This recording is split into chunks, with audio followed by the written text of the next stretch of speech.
돼야 되느냐? 성령으로 말미암아. 오늘 여기 보면 하나가 된 사건이 이 바벨탑 사건을 통해서 나오는데 악한 도모로 인하여서 하나가 됩니다. 그러니까 이 악한 자들은 누가 말하지 않아도 자기네들이 하는 게 비슷합니다. 그러니까 이 푸틴이나 시진핑이나 보면은 다 공산주의 서로가 으르렁거려도 가만히 보면 그들의 목적은 다 비슷해요. 김정은이나 이렇게 삼각은 아주 비슷합니다. 자기네들이 나라를 세우고 자기네들이 이렇게 삼각관계를 가져도 하는 그 추구하는 목적, 계획 이런 공통점이 꼭 있습니다. 합력하여 선을 이루는 것이죠. 오늘 그들끼리 합력하여 선을 이루는 거죠. 하나님은 성령을 통해서 힘들고 지친 이들과 어려운 이들과 그리고 답답한 이들과 문제 있는 이들과 더불어서 하나가 되게 하십니다. 나이가 있든지 젊든지 또 배운 사람이든지 못 배운 사람이든지 돈이 있든지 없든지 모두가 다 하나 되어서 어우러지는 것이 이 교회거든요. 그래서 그것의 대표적인 것이 바로 사도행전 2장 42절에서부터 47절까지의 말씀입니다. 그 교회가 교회의 기본 틀이에요. 그 기본 시스템이 그렇게 돌아가야 되는 것이거든요. 그래서 기본 교회 틀이 사도행전 2장 42절에서부터 47절까지의 이 원형 사도행전 초대교회의 모습이다라는 것을 여러분들이 어느 정도 기억을 해 주시기를 바랍니다. 오늘 우리는 올 2026년도 들어가면서 나눠드린 것에도 있습니다만 누구를 기쁘게 하는가? 이 문제를 가지고 우리가 몇 가지 한 7, 8시간 혹은 한 10시간 될지 모르겠어요. 쭉 성경을 순서대로 보면서 우리가 한번 생각을 해보고자 하는 것입니다. 그래서 먼저 갈라디아서 1장 10절을 한번 봅시다. 시작. 이제 내가 사람들에게 좋게 하랴 하나님께 좋게 하랴 사람들에게 기쁨을 구하랴. 내가 지금까지 사람의 기쁨을 구하는 것이었다면 그리스도의 종이 아니니라. 아멘. 우리 신앙생활의 기준이 이것입니다. 하나님을 좋게 하는가 사람을 좋게 하는가. 하나님의 교회냐 사람의 교회냐. 하나님의 종이냐 사람의 종이냐. 하나님의 직분자냐 사람의 직분자냐. 이걸 항상 우리 머릿속에 염두에 둬야 되죠. 그래서 내가 이제 계속 말씀을 드릴 거예요. 나도 좋고 하나님이 좋으면 할 수 있어요. 근데 하나님이 기뻐하시는 일인데 내가 그 일을 하기가 싫어. 그럴 때 내 것을 포기하고 하나님이 기뻐하시는 일을 해야 돼요. 또 나는 좋은데 하나님이 싫어하는 일이 있어요. 그러면 내가 좋아도 그걸 포기해야 된다 이 말입니다. 이게 신앙인으로서 하나님을 좋게 하는 그런 모습인 것이거든요. 여러분들이 이것에 대해서 먼저 신앙은 최우선이 먼저 하나님을 기쁘시게 하는 것입니다.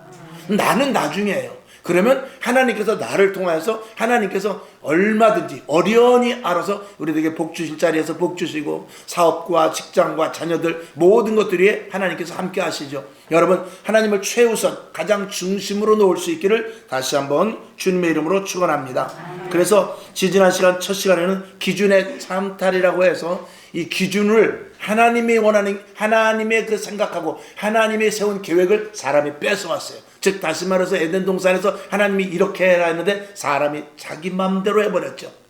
그 바람에 그러니까 제가 볼 때는 그 성경에 창세기에 보면은 아담과 하와에게 뱀이 계속해서 이렇게 따먹어라 괜찮다 그랬지만 그게 하루 이틀 한 일은 아닌 것 같아요. 오늘도 얘기하고 내일도 얘기하고 모레도 얘기하고 계속 얘기해서 결국은 잠만 자면은 그 소리가 들리는 거죠. 결국은 따먹게 되는 마귀의 승리죠. 아담과 하와가 실패한 것이죠. 여러분 악의 세력은 그렇습니다. 끝까지 집요하게 지금 대한민국을 덮고 있는 이런 좌파 세력 공산 세력도 마찬가지입니다. 하루아침에 된 것이 아닙니다. 해방 이후부터 지금까지 지속적으로 계속 전교조를 비롯해서 그 다음에 산업노조를 비롯해서 계속해서 국회의원, 판사, 법관들에게 계속해서 사상교육을 시키고 북에서부터 지령을 받아가지고 했다는 그런 이거 여러분들이 알 수 있지 않습니까? 함부로 제가 말씀드리기 어렵습니다만 다 말할 수는 없죠. 그러나 그럼에도 불구하고 그렇게 해서 결국은 지금 대한민국이 바뀌어져 가고 있습니다. 이것이 정말 기쁘고 즐거운 일로 바꿔져서 대한민국이 정말 거듭나고 대한민국이 정말 좋아지고 대한민국이 세계에서 위상을 올리는 그렇게 간다면 얼마든지 박수죠. 그건 좌우를 떠나서 당연히 나라는 그렇게 끌고 가야 됩니다. 저는 박정희 대통령을 봤을 때 그 박정희 대통령은 여러분들이 박정희 대통령에 대해서 잘 한번 생각해 볼 때 박정희 대통령도 그렇고 이승만 대통령도 그렇고 그분과 같은 진보적인 진취적인 취향을 가진 사람이 없습니다. 기존의 구습을 다 털어버리고 그 틀을 깨버리고 그리고 진보적으로 나간 사람이 이승만 대통령이요 박정희 대통령입니다. 과거의 모든 틀을 다 깨버린 사람입니다.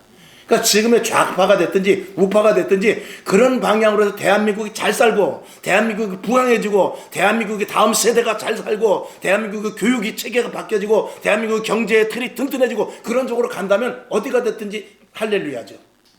근데 망가뜨리는 세력이 있다면 그것은 우리가 경계를 해야 된다 이 말입니다. 오늘도 여러분 나라 민족을 위해서 더 기도하시기 바랍니다. 이왕의 정권을 잡은 이 민주당에서 나라를 조금이라도 생각할 수 있도록 기도하셔야 돼요. 대통령을 비롯해서 정치꾼들에게 그들을 위해서 기도할 수 있어야 돼요. 지금 거대 여당이 마음껏 법을 만드는데 그 법이 좋은 쪽으로 만들어진다면 그것보다 좋은 게 없습니다. 다수 여당이 좋은 법만 만든다면 야당을 제치고 좋은 법만 만든다면 그것보다 좋은 게 없습니다. 그러나 그것을 악용할 때는 나라는 망가지는 것입니다. 그래서 여러분들이 나라 민족을 위해서 기도하라 그 말입니다. 아멘. 여러분 기도하는 사람이 누가 기도합니까? 누가 기도하죠? 나라와 민족을 사랑하는 사람이 기도하는 거예요. 내가 좌가 됐든지 우가 됐든지 기도하면 그 사람은 나라 사랑하는 거 아니에요. 누가 기도하죠? 여러분 주위를 보십시오. 누가 기도하는가? 그 사람이 나라를 사랑하는 거예요. 내가 좌가 됐든 우가 됐든 기도하지 않는다. 그 사람은 나라 사랑하는 거 아니죠. 그렇게 단언할 수 있지 않습니까? 나라 민족을 정말 사랑한다면 무릎 꿇어 기도해야죠. 나라 민족을 위해서 기도해야죠. 하나님께 붙들려 매달려야죠. 대한민국이 풍전등화 같이 있다라. 아니면 대한민국 세계 위상에 쓸 수 있게 해 주시옵소서. 이렇게 기도할 수 있어야죠. 여러분 시국을 잘 볼 수 있기를 주님의 이름으로 축원하며 위정자들에게 기도할 수 있어야 돼요. 지금 혹시 그릇된 길로 간다 할지라도 그들이 이게 아니구나. 이게 앞으로 대한민국 미래 나도 자식이 있는데 이렇게 해서는 안 되겠다는 그런 마음이 생기면 대한민국은 변화되는 거예요. 그러니까 그런 일들을 위해서 여러분들이 많이 기도해 주실 수 있기를 바랍니다. 자 밑에 쭉 빨간 글씨를 봅시다. 우리의 이름을 내자는 사람들의 기쁨에 대한 가장 극대화의 부분이라고 할 수 있다. 자, 우리의 이름을 내자. 여기 성경 본문에 보게 되면은 4절에 보면 우리의 이름을 내고 창세기 11장 4절에 보면 우리의 이름을 내자. 결국은 다른 것들은 다 필요 없어. 하나님도 필요 없고 어떤 모든 이 다른 자기 그 인간들의 욕망을 가진 그런 것들 외에는 모든 것들을 다 배제시키고 자기의 이름을 내는 것이죠. 마치 북한의 김씨 일가의 부자의 이름만 내듯이 그들의 동상이라든지 동상이 뭐 전국에 몇 개 있다고 그러죠? 수백 개가 있다고 그러지 않습니까? 수천 개가 있다네, 수백 개가 있다는 거예요. 그러니까 거긴 그냥 못 지나가죠. 반드시 절을 하고 지나가야 돼요. 그렇게 사람의 이름을 내는 거 지금도 마찬가지입니다. 우리의 지금 동상은 누구냐? 핸드폰이에요. 스마트폰입니다. 그리고 AI입니다. 이게 지금 우리의 우상이에요. 이거를 하나님보다 높이 할 수 있는 지금 그런 시대에 이 젊은 층들은 살고 있습니다. 그래서 우리의 이름을 내는 것이 아니라 핸드폰의 이름을 내고 그 안에 들어가서 저도 그 AI를 이렇게 써봅니다만 엄청나게 똑똑하고 아주 현명해요. 모르는 것이 없습니다. 네이버에 물어보는 것보다도 더 정확하고 아주 바르게 잘 알려줘요. 근데 함정이 있으니 때로는 그것도 오류가 생길 수 있어요. 제가 성경에 관한 지식도 여러 번 내가 한번 물어보고 그러는데 어떨 때는 전혀 생뚱맞은 대답을 할 때가 있어요. 그러면 이제 AI에게 이건 잘못된 것이다. 왜 이런 지식을 말하느냐. 이건 너 안 된다. 그래서 AI 폐기론이 생기는 것이다. 이렇게 말하면 잘못했습니다. 죄송합니다. 또 그래요. 그렇게 세상은 지금 이상한 대로 흘러가고 있는 그런 시대 속에서 우리는 끝까지 하나님 중심, 하나님을 의지하고 하나님의 의도대로 우리 인간은 사는 것이 목적이다라고 말씀을 드립니다. 자, 그래서 첫 번째 3절과 4절에 보니까 3절 4절에 보니까 벽돌을 만들어 견고히 굽자 하고 이에 벽돌로 돌을 대신하여 역청으로 진흙을 대신하고 또 말하되 자 성과 대를 쌓아 산 꼭대기에 하늘에 닿게 하자 그랬어요. 성을 쌓는데 어디까지 쌓냐? 하늘에 닿게 하자. 자기 기술력 최고, 과학이 최고고 의학이 최고고 기술이 최고고 이렇게 사람들의 모든 실력을 가지고 자랑하는 그런 시대. 지금 시대가 그런 시대 아닙니까? 여러분들 102층 건물이 있고 아파트도 지금 50층짜리 49층짜리가 얼마나 많은지 몰라요. 옛날 같으면 상상할 수도 없고 거기를 도대체 어떻게 오르내릴까 끔찍하지만 그것을 지금 짓고 있습니다. 이번에 또 영종과 청라도 간에 다리도 새로 생겼습니다. 그래서 제3연육교회 가지고 새로 생겼는데 거기 이제 청라 주민들은 공짜로 다니는데 거기는 또 보통 이 영종대교하고 인천대교는 오토바이 아니 이제 사람은 못 다닙니다. 근데 지금 거기 자전거 타고 다닐 수 있게 또 길을 다 해놨더라고요. 그래서 한번 저도 이제 자전거 타고 한번 가볼까 하는 생각도 들기는 합니다. 겨울엔 추워서 얼어 죽죠. 그만큼 사람의 기술과 실력 그리고 이 뇌로 말미암아 이 세상을 나름대로 인간이 정복하려는 이런 것들 이것이 오늘 3절 4절인 대로 벽돌로 성을 쌓는데 어디까지 쌓느냐? 하늘까지 쌓잖아 그래. 성경에 보니까 하늘까지 여기 어디 보면은 배 꼭대기를 하늘에 닿게 하자. 하늘에 닿을 정도로 쌓자는 것입니다. 그 얼마만큼 끝까지 올라가겠다는 것입니다. 그것은 교만이지요. 그래서 앞으로는 이런 모든 일들이 사람의 머리가 그래서 이 신의 영역을 넘어가려고 하죠. 인간을 복제합니다. 그리고 장기 같은 것을 다 복제하죠. 그리고 이 생명공학을 통해서 세포를 만들어내죠. 그렇게 해서 질병도 고쳐지고 사람을 점점 장수할 수 있게끔 그런 시스템을 지금 얼마나 많이 의학, 과학 쪽에서 만들어내고 있는지 모릅니다. 이것은 하나님의 도전적인 일이 아닐 수 없는 것이죠.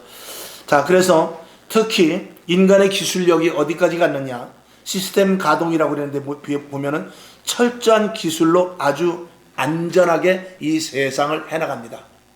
아주 이 세상의 모든 시스템, 컴퓨터라든지 기계라든지 지금은 또 서울에 가면은 지금 무인 자동차가 있어요. 버스가 무인입니다. 야간에 돌아다녀요. 그냥 혼자 운전수 없습니다. 혼자 돌아다녀요. 잘도 다닙니다. 그 앞에 카메라 달고 사람 다 비켜가면서 신호 보가면서 아주 잘도 다니고 있습니다. 앞으로는 이제 운전수가 필요 없어요. 그런 시대가 이제 돌아오게 됩니다. 택시도 아마 지금 미국에는 아마 그 택시가 우리나라 뭐 우버 택시라고 해서 있나 모르겠어요. 저기가 없습니다. 운전수가 없어요. 그래서 손님이 그냥 타고 어디까지 가면 되는 겁니다. 그리고 또 그건 우리나라에서인지 미국에서 있는지 모르지만 여기 보면 만약에 우리 회사에 택시가 만약에 50대다. 그러면 여기다가 컴퓨터로 50대를 놓는 거예요. 그리고 사람이 거기 앉아있어. 거기서 카메라 보면서 운전을 해주는 거예요. 그러면 차는 거기서 알아서 굴러가는 거죠. 그렇게 합니다. 가만히 앉아가지고. 그러니까 마치 그 게임을 하듯이 여기서 하는 거예요. 그러면 거기 그 내비게이션 여러분 그 사진 그림 나오잖아요. 그것과 같이 큰 화면에 예를 들어서 남동구청을 간다 그러면 서창동을 지나서 운동장을 지나서 그 그림이 실제적으로 나와요. 그러면 여기 가만히 앉아가지고 운전만 해주면 되는 거예요. 그러면 손님이 알아서 타고 내리는 겁니다. 그런 시스템은 지금도 하고 서울 아마 미국에서 하고 있는 것 같은데 다 이미 다 그런 것들이 돼 있어요. 그런 것들이 있으니까 하나님에 대해서 답답한 거죠. 하나님은 고루한 분이고 하나님은 아이고 옛날 고닥다리고 이런 생각이 사람들에게 드는 것이죠. 그리고 지금 신기술, 혁명 뭐 이런 것들이 앞을 다투어서 오게 되는 이런 시대를 아마 이 바벨탑을 쌓는 것과 우리가 비교해 볼 수 있지 않는가. 그래서 인공적으로 사람이 안식을 얻게 되는데 진정한 편리함은 우리가 어디서 찾을 수 있냐? 사실은 자연에서 찾을 수 있습니다. 그러나 우리가 자연의 생활을 제대로 못하니까 이 안에서 우리가 기술적으로 그리고 어떤 시스템 쪽에서 안전함을 갖게 하죠. 여러분 집에 가면 아마 안마기가 다 있을 것입니다. 그 안마기는 나를 어깨도 주물러주고 다리도 주물러주고 그리고 목도 주물러주고 발바닥까지 다 주물러줍니다. 그런 기계가 뭐로 병원에 가서 뭐로 교회에 와서 목사님에게 안수를 받겠어요. 할부로 들여놔가지고 하면은 스위치만 딱 내면은 한 달에 렌탈비 5만원에서 10만원만 내면은 딱 렌탈만 하면은 그러면은 어깨 주물러줘, 팔 주물러줘, 다리 주물러줘, 발바닥까지 딱 지압을 해주죠. 온열까지 나와서 따뜻하게 다 해주죠. 근데 뭐하러 교회 와서 헌금하고 목사님한테 안수를 받느냐 이 말이에요. 그렇게 안 하지. 사람들이 그렇다 이 말입니다. 저와 여러분, 여기 앉아있는 여러분은 하나님의 의도와 그리고 이왕이면 하나님의 손길이 필요하지만 세상 사람들은 그렇지 않다 이것입니다. 그런 시대를 지금 살고 있는 거예요. 자, 밑에 있는 대로 시편 20편 7절을 한번 볼까요? 시작. 혹은 병거 혹은 말을 의지하나 우리는 여호와 우리 하나님의 이름을 자랑하리로다. 아멘. 이게 누가 되어야 되죠? 우리가 되어야 돼요. 이 시대 세상 사람들은 첨단 과학으로 달려가고 세상 사람들은 편리주의로 가고 세상 사람 점점 뽐내는 그 과학과 의학과 등등 여러 가지 이런 인공지능 AI 이런 것들을 통해서 실력을 쌓을 수 있을 때 우리는 그런 것들을 무시하자는 것이 아니라 그것보다 더 하나님을 의뢰하는 자가 되어야 된다 이 말입니다. 여러분, 과학이라는 것, 기술이라는 것은 그러나 한계가 있는 것입니다. 자, 시스템이 좋아, 기술력이 좋아. 근데 하나님 앞에 의지할 때는 힘들어. 그러나 기적은 어디서 일어나냐? 기계 속에서는 기적이 일어나지 않아요. 기계는 고장나면 고장나지 기계를 통해서 기적은 일어나지 않습니다. 그러나 하나님의 말씀은 기적이 일어나요.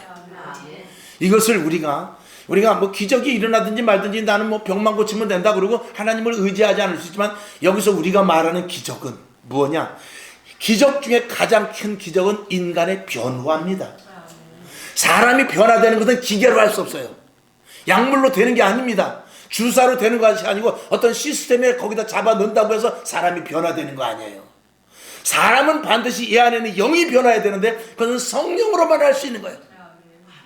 이것이 마지막 때 하나님께서 우리에게 주시는 가장 큰 선물임을 잊지 말아야 되는 것입니다.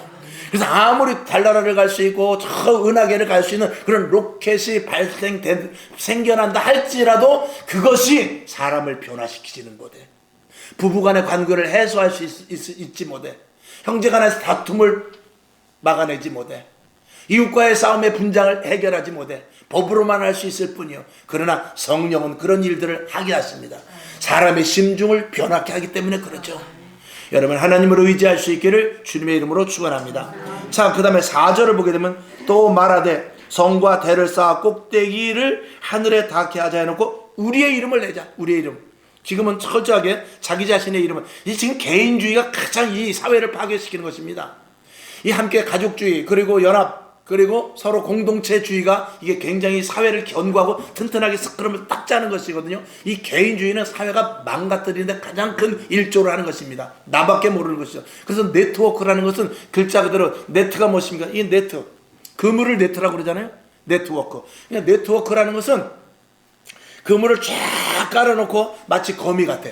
거미가 그물을 쫙 쳐놓고 한쪽 구석에 앉아가지고 가만히 있으면, 눈을 딱 감고 있으면 저 건너편에서 파리가 딱 걸리면 그 그물을 통해서 탁탁탁탁 해가지고 자기 그 감각까지 딱 오게 되는 거예요. 그게 네트워크예요. 그러니까 지금도 내가 여기서 있지만 핸드폰만 들여다보면 아프리카에서 무슨 일이 일어나는지, 그리고 저 유럽에서 무슨 일이 일어나는지, 어디서 불이 났는지 이런 것들을 다 알게 되거든요. 이런 것들을 통해서 사람들이 자기가 최고라는 거죠. 내가 모든 것들을 할 수 있다는 것이요. 그리고 혼자 모든 일들을 다 해내가게 되는데 결국 그것이 개인의 극대화가 되면서 서로 간에 자칫하면 대립이 생기고 사람과의 사람의 벽이 생겨 하나님이 의도하는 부부, 하나님이 의도하는 가정, 하나님이 의도하는 사회 공동체 이런 것들은 전혀 살아있게 되는 것입니다. 여러분, 지금 어떻습니까? 집에 가면 부모 자식이 함께 밥을 먹습니까? 함께 모여서 많은 시간을 갖습니까? 학교 갔다 오면 문 딱 닫고 자기 방에 들어가면 그만이에요. 밥 먹자 그러면 나 밥 먹었어. 아이 짜증나. 이러는 게 지금 아이들의 모습입니다. 그걸 누가 해결하죠? 하나님밖에 해결할 수 없는 거예요. 성령님밖에 그걸 해결할 수 없는 거예요. 마지막 시대가 점점 과학이 발달하고 의학이 발달하고 사람들이 개인화될수록 더 필요한 것은 성령입니다. 그래서 주님이 내가 아버지께로 가고 너희에게 보혜사 성령을 보내주는데 언제까지? 다시 오실 주님. 주님이 다시 오실 때까지 이 마지막 때 강력하게 요구되는 것은 성령의 역사예요. 성령의 역사가 아니고 이 인간 시대를 바르게 잡아갈 방도가 없습니다. 그래서 성령을 계속해서 주제해야 된다. 저는 교회에서 가장 듣기 싫은 소리가 뭐냐면 가정이 우선이다라는 거죠. 당연히 가정이 우선입니다. 그럼에도 불구하고 교회 생활을 잘하는 사람이 가정 생활을 잘하는 거예요.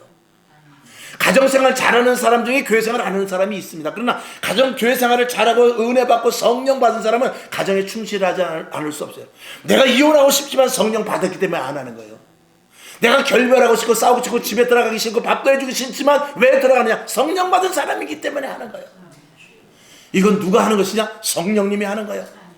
내 형 꼴도 보기 싫고 내 동생 꼴도 보기 싫어. 어저께 제가 장례식장 가면서 제가 아는 이제 목사님이 이제 그런저런 얘기를 했어요. 그 목사님들 여러 번 타고 내려가는데 자녀에 대한 이야기, 부모에 대한 이야기, 상처에 대한 이야기, 목회자 자녀들의 상처, 그리고 아내, 사모의 상처, 또 부모들의 상처, 이제 이런 것들을 이야기하다가 어떤 목사님이 이런 말씀을 하더라고요. 자기 어머니는 딸에게 뭐라고 그러냐면, 너 이제 선을 받는데 남자가 보니까 외교관이에요. 외교관이니까 굉장히 끝발이 이제 아주 미국이나 이런 데 외교관은 아니고 저 먼 이제 좀 후진국 외교관인데 그래도 외교관이면 괜찮잖아요. 그러면 괜찮죠. 외교관하고 선을 받는데 이 큰 딸은 엄마한테 뭐라고 그랬냐면 대화를 나눠보고 차 한잔 마셔봤는데 나랑은 전혀 안 맞는다 그랬어요. 나는 싫다. 난 다른 사람과 차라리 저 사람보다 못해도 난 싫지. 저 사람하고는 난 성격이 안 맞는다. 근데 엄마가 뭐라냐면 그래도 저만한 남자 없다. 그래도 저만한 남자가 없으니까 결혼을 해라. 아니 나 싫다니까. 대판 싸웠는데 결국은 누가 이겼냐? 엄마가 이겼어. 그래서 결혼을 했어. 결혼하는 그날부터 35년이 지난 오늘까지 매일 싸워. 자녀들이 그거를 보고 자녀들이 맨날 바깥으로 나가. 그렇게 한 5년을 지났어. 그러니까 가정이 완전히 뭐 정말 살기는 예수 믿으니까, 누나가 예수를 믿으니까 할 수 없이 사는 거야. 그러니까 엄마에 대한 원망은 이루 말할 수가 없어요. 우리 엄마 아니다 이거야. 우리 엄마 아니다 이거야. 근데 남동생인 이제 제가 아는 그 목사님이 이렇게 해가지고 이렇게 평행선을 그어서는 안 되겠다. 그래서 어머니가 굉장히 강직한 분이거든요. 어머니 권사님이신데 딸은 교회는 다니지만 그렇게 믿음이 좋진 않아요. 믿음은 사실은 겉보기에는 어머니가 더 좋아. 근데 어머니는 옛날 사람이니까 굉장히 강직해. 이 아들이 가서 어머니 권사님 누나한테 잘못했다고 좀 하십시오. 내가 뭘 잘못했는데. 이렇게 해가지고는 안 돼요. 어머니 권사님이 잘못했다고 누나한테 한마디만 해주면 그럼 내가 볼 때는 많이 해결이 될 것 같아요. 그런다고 그년이 돌아서냐? 난 못해. 그걸 끊임없이 계속 이 목사님이 잘못했다고 한 번만 하세요. 한 번 하세요. 그리고 계속 뒤에서 기도하면서 그리고 자리를 마련해놨어. 자리를 마련해놓고 누나 보고 오라고 그러고 누나 엄마 봐봐요. 엄마 왔어요? 또 엄마 너 왔니? 그러고 이제 앉아있는 것이죠. 그러고 나서 이제 사인을 줍니다. 엄마 얼른 말해요. 알았어. 그래서 딸한테 야 그때 그 결혼 네가 하지 말라는 거 내가 하라고 그랬지만 지금 생각해보니까 내가 잘못한 것 같다. 나를 용서해 줄 수 있겠니? 이렇게 말했어. 근데 딸이 깜짝 놀란 거예요. 우리 엄마가 그럴 엄마가 아니거든. 절대로 그럴 엄마가 아니야. 엄마가 웬일이야? 아니야. 내가 생각해보니까 잘못된 것 같아. 너희들 맨날 싸우는 게 그게 다 내 책임이다. 그랬더니 이제 누나가 조금 꼬리를 내리면서 뭐 지금 지난 거 할 수 없지. 근데 사실은 하면서 말이 시작돼서 한 5분이 지났는데 서로 부둥켜갖고 울기를 시작해. 한 시간을 계속 둘이 엄마 딸 이렇게 울면서 한 시간을 그냥 울고 아주 완전히 눈물바다가 됐어요. 그리고 나서 1시간 반 정도 지난 후에 두 분이 눈빛이 달라져. 엄마 밥 먹으러 갑시다. 그래 밥은 내가 살게. 그러면서 그 남자 목사님하고 셋이 가서 밥을 먹은 지 그게 불과 몇 년 안 됐는데 그리고 나서 굉장히 관계가 좋아졌다는 거예요. 여러분 이게 누가 하시는 일이냐? 성령님께서 하시는 일이에요. 이건 병으로 고치는 게 아니에요. 심리학으로 되는 것이 아닙니다. 심리학은 철저하게 신앙을 배제하는 거예요.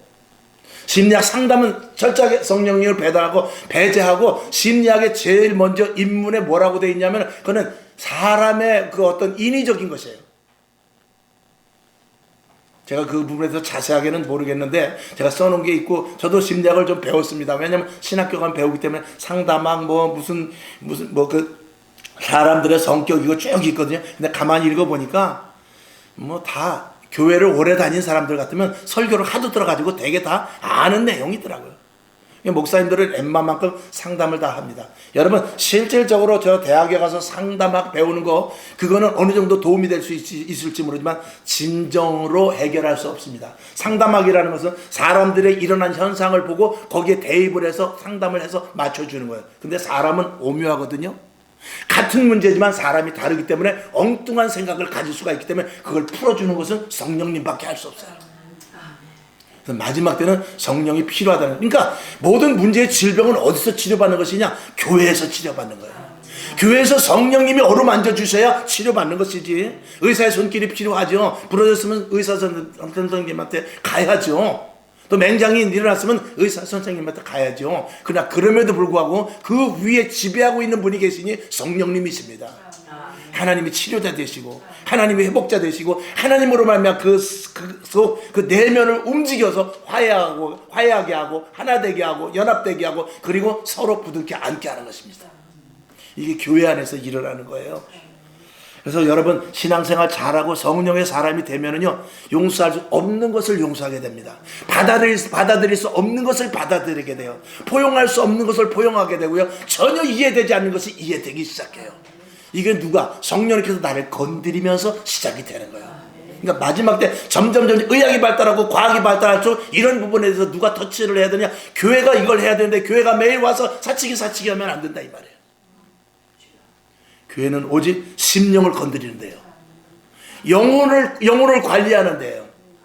보이지 않는 것에 대하여서 익숙하게 할 수 있는 것이 이 교회인 것입니다.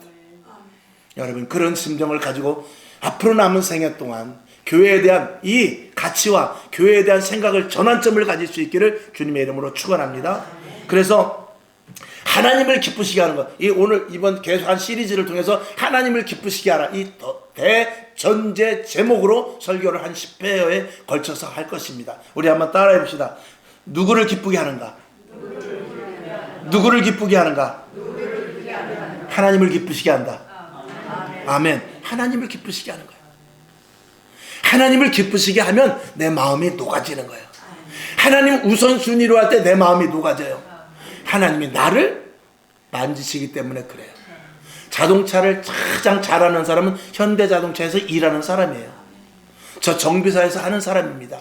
아무리 운전을 많이 했다고 보는 것이 있지만 그것은 한계가 있고 실질적으로는 제조한 사람, 기술 정비사가 잘 아는 것이죠. 그래서 다시 4절로 들어가서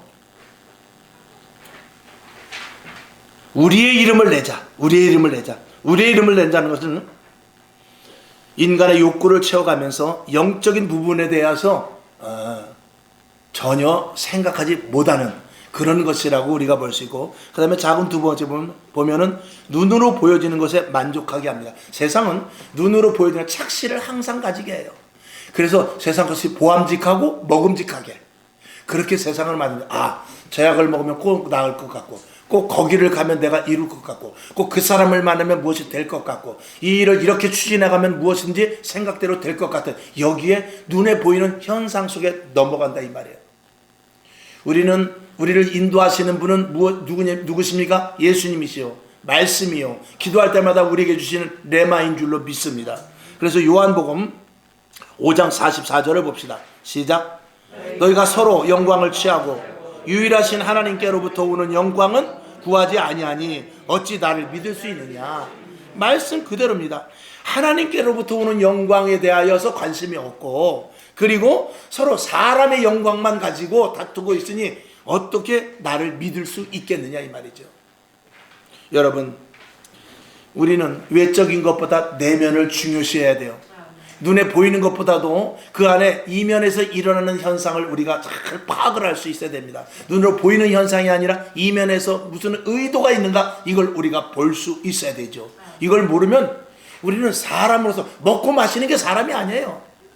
오늘 이 시대, 좋은 시대 태어나서 우리가 정말 시대가 좋다, 정말 자가용도 있고 아파트도 있고 먹을 것도 냉장고에 얼마든지 있고 그렇게 그냥 복을 누리라고 사는 것이 아니라 이 시대, 이런 시대 속에서 영적으로 오히려 지금 파괴되어 가고 있으니 이 영적인 시대 속에서 예수 믿는 사람은 어떻게 살아라는 것을 보여주라고 이 시대 우리를 부른 거예요. 6.25 때는 그때 부를 만한 이유가 있어서 그때 부른 거고, 일제시대 때 순교한 사람은 그때 맞추어서 그 하나님의 영광을 드러내라고 그때 부르신 거예요. 50년 전에 부른 사람, 100년 전에 부른 사람, 또 2000년 전에 부른 사람 모두가 다 그때마다 하나님의 영광을 위하여 하나님께서 글을 쓰시려고 부르셨다는 사실을 비추어 볼 때, 오늘 우리를 부르신 이유는 오늘 이 시대 나를 통하여 하실 일이 있다는 사실을 여러분이 각인할 수 있기를 주님의 이름으로 축원합니다. 그것이 사명이요, 소명이요. 여러분 가정에서 할 일이 있는 거예요. 여러분 직장에서 할 일이 있다 이 말입니다. 여러분 사업장에서 여러분이 할 일이 있고, 지금 주어진 환경 속에서 내가 하나님의 영광을 위해서 할 일이 있다는 사실을 망각하면 안 됩니다.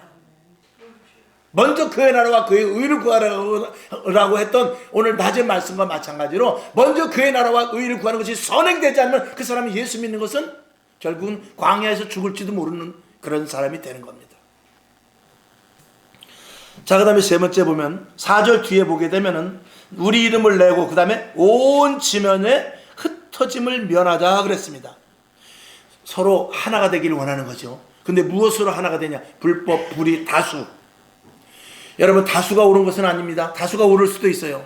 한 집단이 더 든든해집니다. 그래서 집단을 만들어야 돼요. 스크럼을 짜야 돼요. 그러나 그것이 불법한 것이라면 얼마든지 해체를 시켜야 되죠. 우리가 교회 안에서 성령으로는 하나가 돼야 됩니다. 그러나 불법한 자리에 거기가 힘이 있다고, 거기서 돈이 된다고, 거기서 내가 유익을 찾는다고 불법한 자리에 거기를 간다? 그거는 그리스도인으로서는 철저하게 배제할 수 있어야죠. 이게 예수 믿는 사람들의 현대 가치인 것입니다. 그래서 여기 작은 1번을 보게 되면은 사명 없는 생존. 이 시대 그리스도인들이 이게 문제입니다. 생존은 하고 있는데 사명이 없어. 생존을 하고 있는데 내가 왜 사는지를 몰라. 밥 먹으려고 산다 이 말이에요. 옷 입으려고 산다 이 말이에요. 그냥 내가 뭐 어떤 목표가 세상 사람들과 똑같은 목표를 가지고 사니, 이게 문제인 것이죠. 왜 어떤 사람은 똑같이 예수를 믿는데 아프리카로 갑니까? 왜 어떤 사람은 싫어도 하나님의 부르심을 통해서 직장을 다 놓고 사역지로 들어가서 교회를 세웁니까? 왜 어떤 사람은 정말 하나님 앞에 내가 잘 먹고 잘 살고 직장도 좋고 연봉도 좋은데 왜 교회 와서 쭈그리고 앉아 눈물을 흘리냐 이 말이에요. 이런 것들은 사명이 없는 생존자들이 아니라 사명을 가진 사명자들이 되어야 되기 때문에 말씀을 드리는 것입니다. 그리스도인들은 반드시 자기 자신의 생존에 의한 사명이 있다 이 말이에요. 이 사명을 여러분 찾으셔야 돼요. 그리고 작든지 크든지 그 사명에 대해서 여러분들이 적극적으로 행동해야 됩니다. 아멘. 우리 교회가 작지만 작은 교회 여러분은 각자 할 일이 있을 거예요. 거기에 대해서 최선을 다하세요. 생명을 걸고 하세요. 여러분 저 큰 교회 같은 데 가면 헌신, 봉사, 교사 이런 거 하려도요, 아이고 뭐 자격증이 있어야 돼요. 교사 하려면 중등부 교사, 뭐 초등부 교사 하려면은요, 그래도 학교에서 사범대라도 나와야 되고, 왜냐면 거기는 저희가 많으니까 자원이 많기 때문에 성가대 하려고 그러면은 머리 터져야 됩니다. 그러나 그것보다 우리 교회가 적지만 이곳에서 작든지 크든지 내가 빗자루 들고 우리 교회 바닥을 한번 쓰는다 할지라도 최선을 다해서 내 집보다 더 깨끗이, 내가 입는 옷보다 더 깨끗하게 이 시트를 닦아가면서 하는 것이, 이게 진정한 사명 있는 자의 모습인 것입니다. 세상은 여기 써있죠. 적자생존, 권력쟁투, 승자독식입니다. 지금 시대가 그랬죠. 적자생존, 상대방을 죽여야 내가 산다 이 말입니다. 권력쟁투, 권력만이 최고다. 권력 잡은 자가 권력을 잡기 위해서 생명을 거는 이런 시대죠. 그 다음에 승자독식, 이긴 자가 우선이야. 내가 권력을 잡았으면 그 사람이 법이야. 이런 시대에 우리가 살고 있다 이 말입니다. 그러나 우리는 그렇게 하면 안 됩니다. 그리스도인으로서 나에게 주어진 사명이 무엇인가를 따라야지. 내가 지금 권력의 자리에 있고 명예의 자리에 있고 물질이 많은 그런 사장의 자리가 있다 할지라도 하나님이 주신 사명을 따라가야 돼요. 내가 지금 국회의원이라 할지라도 내가 지금 대기업 사장이라 할지라도 하나님이 주신 사명이 발견되어서 너는 그것이 아니고 이쪽 사명으로 가라 그러면 거기로 가는 게 이게 그리스도인 것입니다. 그러면 저와 여러분이 가정에서도 마찬가지입니다. 나는 아내인데, 나는 남편인데, 나는 자식인데 그 나름대로 각자의 자기의 할 일이 다 있는 거예요.